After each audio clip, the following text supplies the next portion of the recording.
Hi, everybody. This is Silvio Canto in Dallas, Texas on Monday, May the 28th, Memorial Day.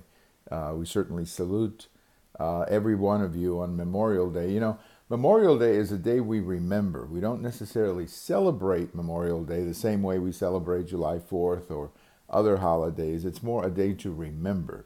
And that's what we generally say. We remember Memorial Day. We remember all of the people who gave their lives for the United States. Speaking of Memorial Day, I did a great podcast with our friend Frank Burke.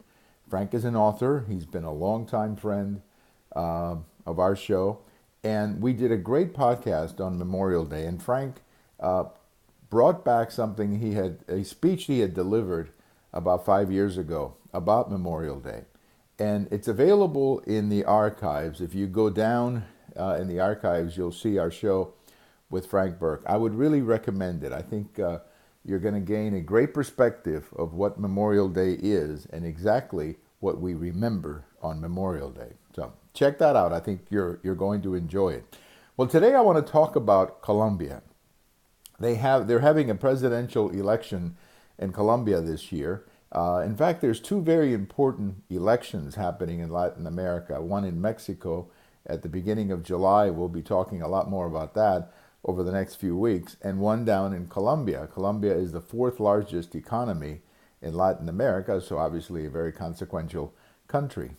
And they had the first round, and at least from my perspective, I was very happy with the results. A gentleman by the name of Duque came in at number one with about 36% of the vote. He's a center-right candidate. He's an attorney down in Colombia.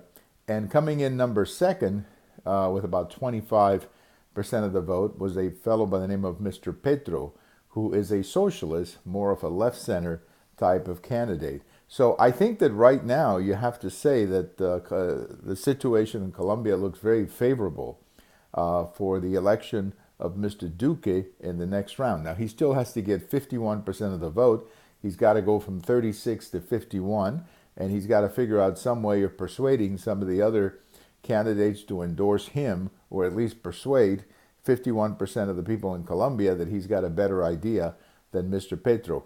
I think he's going to do it. I think he's going to do it because I believe that what you're really seeing in Colombia is a statement by the middle class of Colombia. Colombia is a very interesting country. It has a large middle class, and I think it has a very conservative middle class.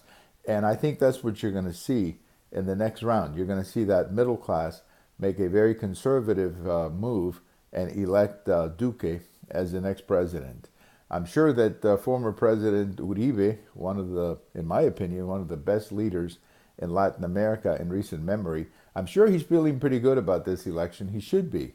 But I think in general, we should feel good about Colombia, a very important country, and a country that I think would have been in very bad shape had they fallen into the hands of a left-wing type government. Again, it's not over. I don't mean to suggest it's over. They still have to have another round. But so far, so good. And we congratulate the people of Colombia, at least the ones who voted for Duque, for making the right move. Have a wonderful Memorial Day, everybody. Remember Memorial Day.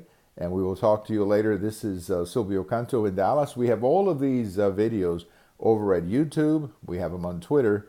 And we have them on my blog. Bye-bye, everybody. And we remember Memorial Day.